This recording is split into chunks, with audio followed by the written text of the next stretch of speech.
Hello बच्चों, स्वागत है आपका हमारे YouTube चैनल। बच्चों, आज हम पढ़ने जा रहे हैं क्लास 10th में निर्देशांक ज्यामिति। और आज की वीडियो खास इसलिए क्योंकि इसमें पूरा इंट्रोडक्शन दिया जाएगा कि निर्देशांक ज्यामिति होती क्या है, इसमें क्या क्या चीजें होती हैं, और 9th में हमने क्या पढ़ा था और 10th में हम क्या पढ़ने वाले हैं। तो बने रहिए हमारे साथ।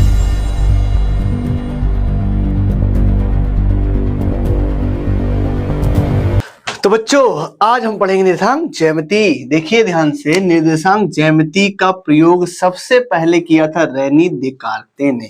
मतलब इन्होंने क्या किया था कि हमारे पास केवल रेखा गणित थी, ज्यामिति थी। ज्यामिति में कभी भी बीजगणित का यूज नहीं हुआ था, लेकिन पहली बार रेनी देकार्ते ने ही ज्यामिति में बीजगणित का प्रयोग किया था। उससे पहले हम क्या पढ़ते थे?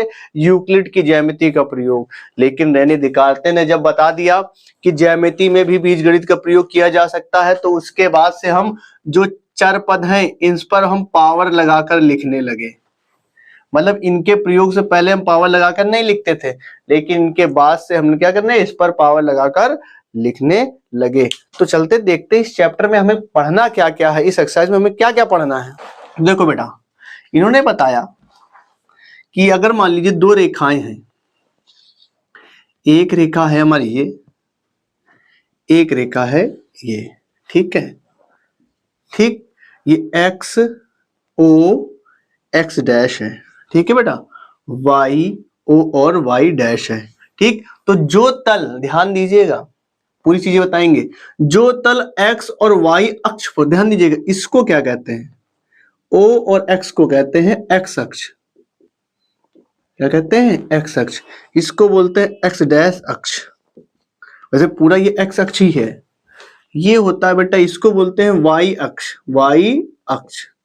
और ये हो गया वाई डैश अक्ष, ठीक है। और ध्यान समझिएगा, जो तल एक्स वाई अक्ष पर होता है, जो तल कहां होता है? एक्स अक्ष और वाई अक्ष पर होता है। ऐसे ले सकते हो, जो तल एक्स अक्ष और वाई अक्ष पर होता है उसे कहते हैं कार्तीय तल। कार्तीय तल, ध्यान दीजिएगा, जो तल एक्स अक्ष और वाई अक्ष पर होता है उसे बोलते हैं कार्तीय तल, ठीक। कार्तीय से समझ में आया कि जो तल एक्स अक्ष पर होता है और वाई अक्ष पर होता है उसे कहते हैं कार्तीय तल। अब ध्यान दीजिएगा, एक्स अक्ष के जो भी मान होते हैं बेटा उसको हम बोलते हैं भुज। एक्स अक्ष के जो भी मान होते हैं उसको हम बोलते हैं भुज, और वाई अक्ष के जो भी मान होते हैं उसको बोलते हैं कोटि, ठीक। ये सब आपने 9th में पढ़ा था। अब ध्यान दो, यहां पे जो बीच का पॉइंट तो ये हो गया एक्स अक्ष, ये वाई अक्ष, ये वाई डैश अक्ष, ये एक्स डैश अक्ष। तो इस बिंदु को क्या कहते हैं? इसको बोलते हैं मूल बिंदु। क्या बोलते हैं बेटा? मूल बिंदु। मूल बिंदु, मूल माने होती है जड़। मूल माने क्या होती है? जड़। और जड़ होता है क्या? किसी भी चीज का स्टार्टिंग पॉइंट। तो मतलब यहां से अक्षों का स्टार्टिंग पॉइंट है, यहां से मूल बिंदु। अब ध्यान दीजिएगा, जब ये रेखाएं, जब x O y dash, x O y dash जब एक दूसरे को विभाजित करती हैं, कहां पर? समकोण पर, तो ये चार स्थानों का निर्माण करती हैं, ठीक है ना। 1 2 3 4, चार स्थानों का निर्माण करती हैं, जिसको बोलते हैं चतुर्थांश। क्या बोलते हैं बेटा? चतुर्थांश बोलते हैं, ठीक है ना। जब वाई ओ वाई डैश और एक्स ओ एक्स डैश एक दूसरे को समकोण पर काटती हैं तो चार स्थानों का निर्माण होता है। इनको बोला जाता है चतुर्थांश। क्या बोला जाता है? चतुर्थांश बोला जाता है। तो बेटा ये होता है प्रथम चतुर्थांश, प्रथम चतुर्थांश, ठीक है। ये होता है द्वितीय चतुर्थांश, द्वितीय चतुर्थांश, ठीक, ध्यान रखिएगा। ये वाला होता है बेटा तृतीय चतुर्थांश, तृतीय चतुर्थांश, ठीक है। ये होता है चतुर्थ चतुर्थांश, चतुर्थ चतुर्थांश, ठीक है। तो समझो, देखो हमने क्या क्या समझा। इसको बोलते हैं एक्स अक्ष, इसको बोलते हैं वाई अक्ष, ये वाई डैश, ये एक्स डैश, ठीक है। ये होता है मूल बिंदु। जब ये दोनों रेखाएं एक दूसरे को समकोण पर काटती है तो चार स्थानों का निर्माण होता है, जिसमें से इसको बोलते हैं प्रथम चतुर्थांश, ये द्वितीय चतुर्थांश, ये तृतीय चतुर्थांश, ये चतुर्थ चतुर्थांश, ठीक। ये सब कुछ आपने 9th में पढ़ा है। अभी 10th का भी हमने कुछ भी शुरू नहीं किया, केवल अभी हम 9th का ही रिवीजन कर रहे हैं। ठीक। अच्छा अब ध्यान दो, ये है मूल बिंदु मतलब 0। जब हम आगे बढ़ेंगे, कोई बंदा तरक्की करता जा रहा, आगे बढ़ता जा रहा, आगे बढ़ता जा रहा, हमेशा सब कुछ पॉजिटिव होगा कि नहीं होगा? तो यहाँ पर भी सब कुछ पॉजिटिव मतलब पॉजिटिव नंबर, +1 2 3 4 5 6 7 ऐसे जितने भी नंबर लिख पाओ। यहाँ पर भी कोई बंदा तरक्की करेगा, उन्नति करेगा तो ऊपर जाएगा तो क्या होगा? 1 2 3 4 5 मतलब तरक्की करेगा तो पॉजिटिव ऊपर नीचे हो जाएगा। और यहीं पर देखो, जब कोई घाटे में जाता जाएगा, लॉस होता जाएगा, बेकार व्यक्ति बन जाएगा, लड़का जो है बेकार हो गया तो माइनस में जाएगा, -1 -2 -3 -4 -5 इस टाइप। और नीचे जाएगा मतलब नीचे होता जाए तभी माइनस में आएगा। ठीक, ये चीज हो रहा है। तो ध्यान दीजिए, इसको बोले एक्स अक्ष की धन दिशा। क्या बोलते हैं? एक्स अक्ष की धन दिशा, एक्स अक्ष की ऋण दिशा, वाई अक्ष की धन दिशा, वाई अक्ष की ऋण दिशा। ध्यान दीजिए, ये चीज समझ में आया? तो ये एक्स अक्ष था, ये एक्स अक्ष की धन दिशा हो गई, ये वाई अक्ष की धन दिशा हो गई, ये एक्स अक्ष की ऋण दिशा हो गई, ये वाई अक्ष की ऋण दिशा हो गई। अब देखो एक चीज हमें पढ़ना, निर्देशांक रूप क्या होता है। हमें पढ़ना निर्देशांक रूप, निर्देशांक रूप। ठीक है बेटा, निर्देशांक रूप देखो क्या होता है। अगर एक्स अक्ष की किसी भी वैल्यू को और वाई अक्ष की किसी भी वैल्यू को इस छोटे ब्रैकेट में लगा के ऐसे इस तरीके से लिखा जाए तो इसको बोलते हैं निर्देशांक रूप। एक्स अक्ष की किसी भी वैल्यू को यहां से लेकर वहां तक की कोई वैल्यू ले लो, वाई अक्ष की किसी भी वैल्यू को अगर इस छोटे ब्रैकेट में इस तरीके से लिखा जाए तो उसको बोलते हैं निर्देशांक रूप। और एक्स अक्ष के मान को बोलते हैं भुज, वाई अक्ष के मान को बोलते हैं कोटि। अच्छा ये तो समझ में आ गया। हमेशा ध्यान रखना, हमेशा पहले एक्स की वैल्यू रखी जाएगी, बाद में वाई की वैल्यू रखी जाएगी। तो इस हिसाब से ध्यान दो। अब हम क्या समझाने जा रहे हैं कि अगर हम यहाँ पर एक्स की कोई भी वैल्यू लिखें, सब की सब प्लस है, कोई भी वैल्यू रखेंगे सब प्लस मिलेगा तो प्लस मिलेगा।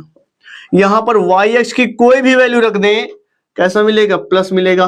तो यहां से एक बात क्लियर हो गई कि प्रथम चतुर्थांश में जो भी एलिमेंट, जो भी निर्देशांक होगा, जो भी कोऑर्डिनेट होगा, वो दोनों के चिन्ह कैसे होंगे? पॉजिटिव होंगे। ध्यान दीजिएगा, यहाँ पे क्या होगा?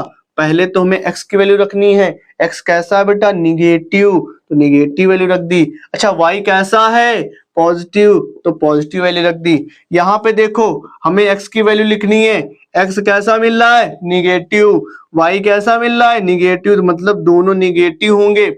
इस चतुर्थ में चलते हैं, एक्स कैसा है? पॉजिटिव, वाई कैसा है? निगेटिव। तो बेटा याद रखना हमेशा, अगर दोनों कोऑर्डिनेट जो हैं पॉजिटिव होंगे, दोनों निर्देशांक पॉजिटिव होंगे तो प्रथम चतुर्थांश में आएगा। पहला निगेटिव होगा, दूसरा पॉजिटिव होगा तो द्वितीय चतुर्थांश में आएगा। अगर पहला निगेटिव दूसरा निगेटिव दोनों निगेटिव हो तो वो होगा तीसरे चतुर्थांश में। और अगर पहला पॉजिटिव हो चौथा निगेटिव तो चतुर्थ चतुर्थांश में जाएगा। यहाँ पे क्वेश्चंस बनता है। ठीक है, तो इतनी चीजें हो गई। चलो अब क्वेश्चंस बताते क्या बनता है। ठीक है, आपको पॉइंट्स दिए जाएंगे, ये आपको 9th में बताया गया था। प्रथम चतुर्थांश है, प्रथम चतुर्थांश। ठीक है, अभी हमने 10th का आपको कुछ भी नहीं बताया है, अभी केवल हमने 9th तक ही बताया। 9th में सब आप पढ़ चुके हो। क्वेश्चन आता था कि 2,3 लिख देता था, बताओ भैया किस चतुर्थांश में आएगा? तो आपको केवल देखना है दोनों पॉजिटिव हैं, भैया दोनों पॉजिटिव मिल गए, दोनों पॉजिटिव मिल गए तो प्रथम चतुर्थांश में आएगा, पहले वाले चतुर्थांश में आएगा। अच्छा किसी ने कहा ए कॉमा बी बताओ किस में आएगा? अब तो भैया फंस गए, कहें सर जी आपने तो नंबर बताए थे, ये तो ए बी आ गया। भैया कोई टेंशन नहीं, क्यों? क्योंकि हमने कहा केवल चिन्ह देखो, ए कैसा है? पॉजिटिव, बी कैसा है? पॉजिटिव, दोनों हैं पॉजिटिव, किस में आएंगे? प्रथम चतुर्थांश में आएंगे। ठीक है, मैं लिख दूं -5,4। आपको क्या करना है? केवल ध्यान देना है चिन्ह का, पहला माइनस है, हाँ पहला माइनस दूसरा प्लस, पहला माइनस दूसरा प्लस किस में आ गया? ये द्वितीय चतुर्थांश। भैया प्रथम किसने लिख दिया? अच्छा मिट गया तो गलती से लिख दिया हमने, द्वितीय चतुर्थांश है। प्रथम तो ये था ना, तो वो पहला माइनस दूसरा प्लस कौन चतुर्थांश है? द्वितीय चतुर्थांश है। अच्छा देखो, ये तो हम समझ गए कि कौन द्वितीय में आएगा कौन पहले में आएगा। अच्छा एक पॉइंट बता के दिखाओ कि 0,5 लिखा हो तो किस में आएगा। तो बहुत बच्चे कहेंगे सर जी पहले वाले में आएगा, तुरंत फट से बता देंगे। क्यों बता देंगे? कहेंगे 5 दिख रहा है प्लस का 0, 0 में कंफ्यूजन। अब 0 तो क्या है, मतलब ये वाला तो हमें पॉजिटिव दिख रहा है, अब 0 क्या है? तो बहुत बच्चे कहेंगे सर जी 0 पॉजिटिव है। भैया 0 पॉजिटिव 0 नेगेटिव भी तो हो सकता है। तो ये याद रखो 0 को कोई चिन्ह ही नहीं होता है, पहली बात तो, ना पॉजिटिव ना नेगेटिव। तो ध्यान से समझो क्या करना है। अगर यहां पर ये किसकी वैल्यू होती है, एक्स अक्ष की वैल्यू होती है। एक्स है ही नहीं, एक्स 0 है, केवल वाई है, तो ये वाई अक्ष पर होगा। कहां होगा? वाई अक्ष पर होगा। ध्यान रखिएगा कहां होगा? वाई अक्ष पर होगा। अगर हम यही लिखते 0-5 लिखते तो वाई डैश अक्ष लिख लेते। ठीक है, समझ में आया? जब कभी ऐसा पॉइंट आ जाए कि भैया यहाँ एक्स है ही नहीं, एक्स जब है नहीं तो किसमें होगा? वाई अक्ष पे होगा। और जब यहाँ एक्स 0 है, वाई भी वाई डैश पे होगा। अगर ऐसा लिखा होता 5,0 तो ये एक्स अक्ष पर हो जाता, क्योंकि वाई 0 है, वाई 0 है तो एक्स अक्ष पर हो जाएगा। अच्छा ये बताओ, यहाँ आप कह रहे हो सर जी एक्स 0 तो वाई अक्ष पर, वाई 0 तो एक्स अक्ष पर। अब बताओ दोनों 0 जो है तो कहां जाएगा? अब बताओ भैया, बड़ी समस्या दे दी हो।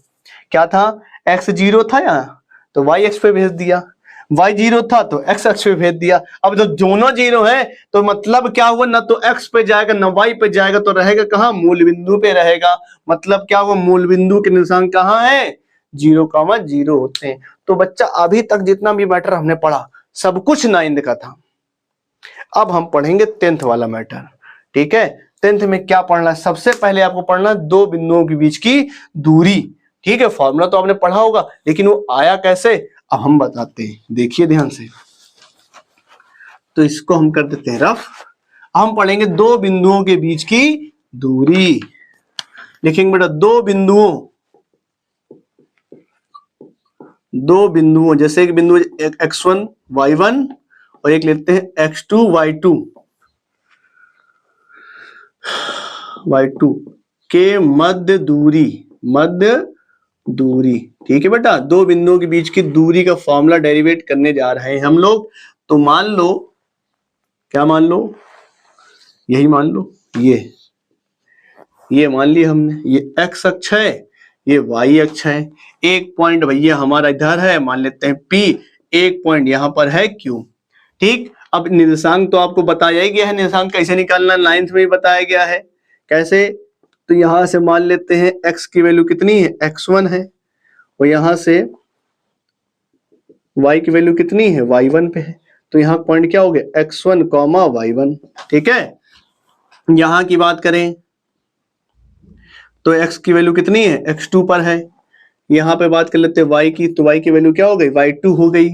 यहाँ निर्देशांक क्या होंगे? x2, y2, पहले x लिखा जाता है। और हमारी इनके बीच की दूरी निकालनी है। दो बिंदु हो गए, इनके बीच की दूरी निकालनी। इनके बीच की दूरी कितनी होगी? यही तो दूरी होगी PQ। देखो ध्यान से, इसके बीच की दूरी यही तो होगी। अब देखो इसको निकालेंगे कैसे, देखो ध्यान से। यहां से यहां तक की दूरी x1, यहां तक की दूरी x2। ठीक, यही तो बात है। यहां से यहां तक x1, यहां से यहां तक क्या? x2। और ये दूरी कितनी है बेटा? y1। और यहां तक दूरी कितनी हो गई? y2।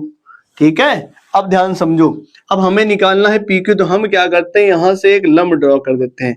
एक यहां नाम देते PQ था, यहां R नाम दे दिया। क्या दे दिया?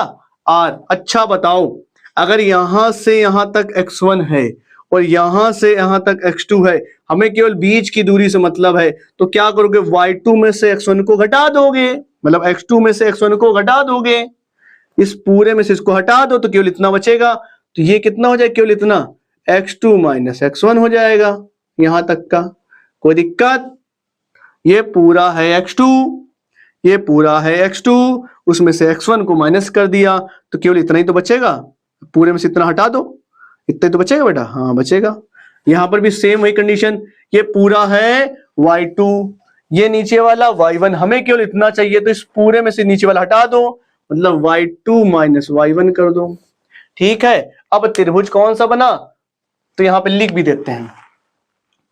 P के निशान क्या हो गए बेटा? x1, y1। Q निशान क्या हो गए? x2, थोड़ा बड़ा लिख लो, x2 कॉमा y2, ठीक है। अब p और r की वैल्यू बताओ कितनी हो गई, तो x2 माइनस x1, q और r की वैल्यू क्या निकली, y2 माइनस y1, ठीक है। y2 माइनस y, देखो निकली ना, y2 minus y1, p q और r की। हमें चाहिए pq, तो यहां लगा लेते हैं पाइथागोरस प्रमेय। क्या लगा लेते हैं, तो त्रिभुज QRP में या से पाइथागोरस प्रमेय लगाते हैं। पाइथागोरस प्रमेय क्या होती है, कर्ण का स्क्वायर बराबर लंब का स्क्वायर प्लस का आधार का स्क्वायर, या पहले आधार लिख लो, PR का स्क्वायर प्लस का QR का स्क्वायर। इस बात से तो सहमत हो ना, पाइथागोरस प्रमेय क्या होती है, कर्ण का स्क्वायर बराबर आधार का स्क्वायर प्लस लंब का स्क्वायर, चाहे लंब का स्क्वायर प्लस आधार का स्क्वायर लिखो। अब देखो ध्यान से, PQ की वैल्यू दो में निकालनी है क्योंकि इसके बीच की दूरी निकालनी है। चलो कोई बात नहीं, PR कितना है, P से R जो देखोगे तो x2 माइनस x1 है का होल स्क्वायर प्लस QR कितना है, y2 माइनस y1 का होल स्क्वायर है बेटा।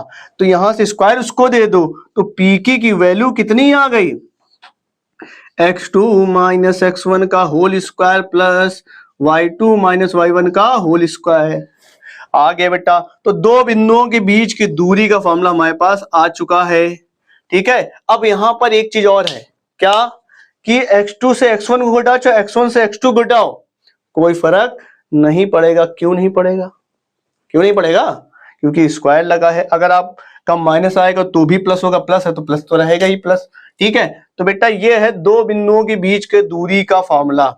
अब आपको क्या होगा, सवाल कैसे आएंगे, दो बिंदु दिए जाएंगे, कहा जाएगा दोनों के बीच की दूरी निकालो, तो फटाक से इसका स्क्रीनशॉट ले लो। तो इस पर आधारित 2 या 3 प्रश्नों को कराते ताकि ये चीज आपको अच्छे से क्लियर हो जाए। तो बच्चों हम आ गए एक्सरसाइज को लेके, हमें एक्सरसाइज पढ़नी है 7A, प्रश्नावली है 7A। प्रश्नावली कौन सी पढ़नी है बेटा, 7A पढ़नी। ये बुक है डॉक्टर मनोहर रे की, आपके पास जो भी बुक हो उस बुक के सवाल आप लगा सकते हो।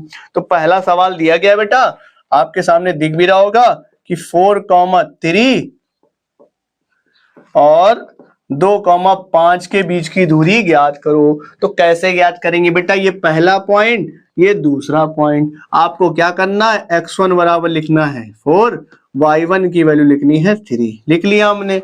ये हो गया x2 बराबर 2, y2 की वैल्यू लिख ली 5, लिख लिया। अब लिखना है बिंदु बीच की दूरी, तो d बराबर अंडर रूट, फॉर्मूला क्या है, x2 माइनस x1 का whole square plus y2 minus y1 का होल स्क्वायर, लिख लिया बेटा, ठीक है। तो देखो कैसे करेंगे, वैल्यू रख लेते हैं, मार्कर थोड़ा सा बदल लेते हैं, हल्का चल रहा है। तो ये हमने मार्कर को दिया बदल, ठीक है। चलो देखो x2 की वैल्यू कितनी है, 2 है, 2, और x1 की वैल्यू है 4 का होल स्क्वायर प्लस y2 की वैल्यू कितनी है 5 माइनस y1 की वैल्यू कितनी है 3। देखो हमने कुछ किया, कुछ नहीं किया, ये x1 y1 x2 y2, formula लगा दिया under root x2 minus x1 plus y2 minus y1, इधर होल स्क्वायर इधर होल स्क्वायर। देखो 4 में से 2 जाएगा बेटा, कितना आएगा, माइनस का 2 आएगा, प्लस 5 में से 3 जाए कितना आएगा, 2 आएगा। अच्छा देखो 2 का स्क्वायर कितना होता है 4, इधर 2 का स्क्वायर कितना होगा 4, 4 4 बोले तो होता है 8। अब 8 को क्या लिख सकते हो, 8 को आप लिख सकते हो 2 गुणे 2 गुणे 2, इसका जोड़ा बन जाएगा, ये चला जाएगा बाहर, तो आएगा 2√2, आंसर आ गया। यहाँ पे मात्रक लिख सकते हो, मात्रक, क्योंकि यहाँ मात्रक तो दिया नहीं गई है, दूरी का कोई मात्रक होता है, तो बेटा दो बिंदुओं के बीच की दूरी आ गया 2√2, जो सवाल दिया गया था, ठीक है। तो चलते हैं अगला सवाल बता देते हैं, ठीक है आपको। देखो अगला सवाल क्या कह रहा है, तीसरा नंबर बताते हैं जिसमें ए दिया गया है, क्योंकि बच्चे संख्या वाले सवाल तो बड़े आराम से कर लेते हैं, लेकिन जिसमें कहा जाता है ए और बी दे दिया जाए उसी को देख के डर जाते हैं। जैसे क्वेश्चन नंबर 3 देखा गया है, हम जानते हैं बच्चे यही पूछेंगे भी कि सर जी ये बता दो, चलो वो पहले बता दे रहे हैं, ठीक है। तो कुछ नहीं करना, ध्यान से देखो, ये लिखा बेटा x1 2a, y1 a, x2 minus A, x3 minus 3a। लगाना बिंदुओं के बीच की दूरी d बराबर अंडर रूट x2 माइनस का x1 का whole square plus y2 minus y1 का होल स्क्वायर। अब आपको केवल क्या करना है, वैल्यू को उठा के रख देनी है। x2 की वैल्यू कितनी है, माइनस a है। x1 की वैल्यू कितनी है, 2a है होल स्क्वायर प्लस y2 की वैल्यू कितनी है, माइनस a है। y1 की वैल्यू कितनी है, a है होल स्क्वायर। अच्छा अब देखो क्या कर सकते हो, 2 और 1 3 हो गया, स्क्वायर करना 3 3 9 ए स्क्वायर, कोई दिक्कत नहीं। 3 और 1 4 हो गया, 4 का स्क्वायर कितना होता है 16 ए स्क्वायर।